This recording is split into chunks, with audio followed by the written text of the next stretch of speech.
And he was like, I want to see people hustle. When I walk out here, if you're not moving, you're fired.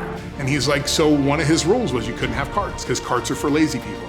No, carts are for people that are efficient and not stupid.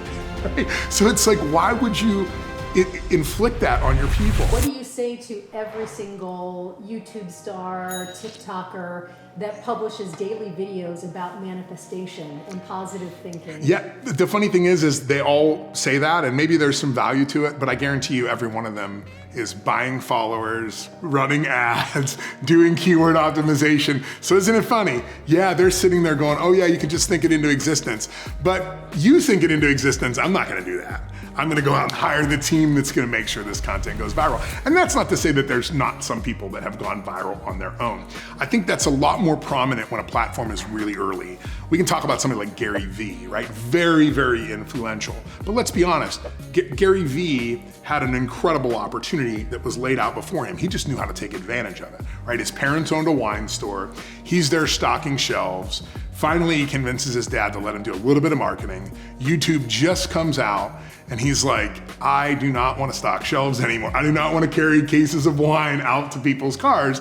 So he's like, let me get a video camera and let me start doing some wine reviews and see what happens. So he was in the right place at the right time with all the right circumstances. Now, God bless him. He's done a great job with that. But in some senses, he's sort of become the youth pastor of like entrepreneurism, where he's just pumping you up and getting you excited and telling you to hustle and do all these kind of things. And yeah, maybe there's some value in that, but that really isn't his journey, right? His journey wasn't that.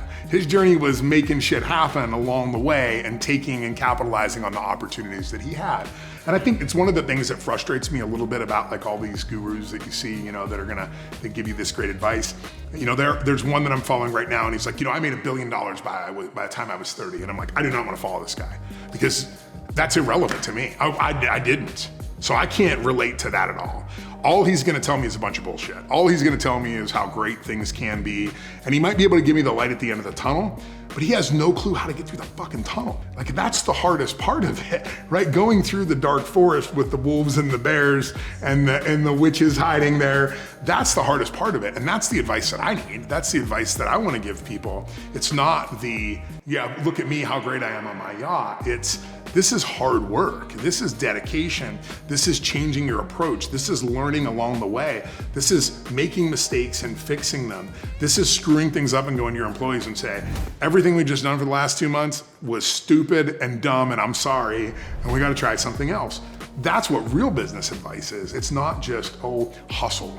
Because hustle culture is bullshit. I mean, hustle, you run out of hustle real quick and you end up burning yourself out and you burn up all the people around you and you get divorced and you drink too much. Like if you just burn the candle at both ends all the time, it's just not good. I've had CEOs tell me, you know, we have a hustle culture here at our company. I say, oh, so you're a terrible manager. They're like, no, like we want people to hustle. We want it to look like things are busy. And I'm like, why wouldn't you just want it to be efficient?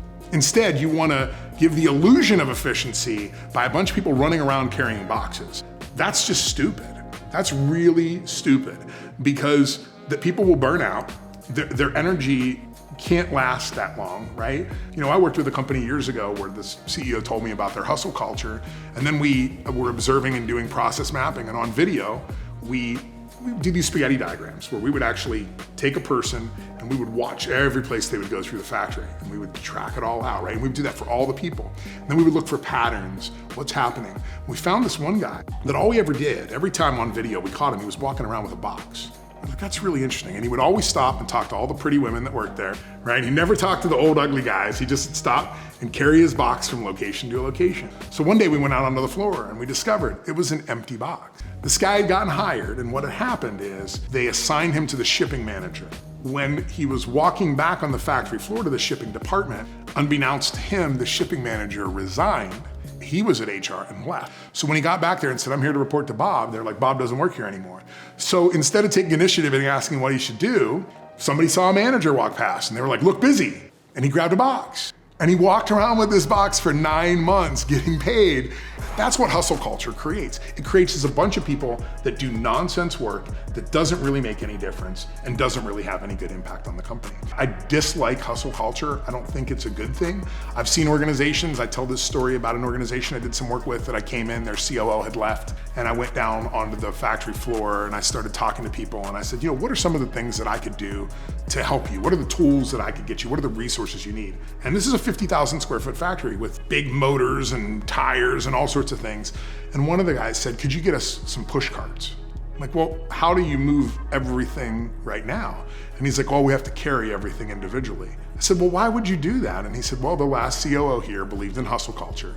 And he was like, I want to see people hustle. When I walk out here, if you're not moving, you're fired. And he's like, so one of his rules was you couldn't have carts because carts are for lazy people.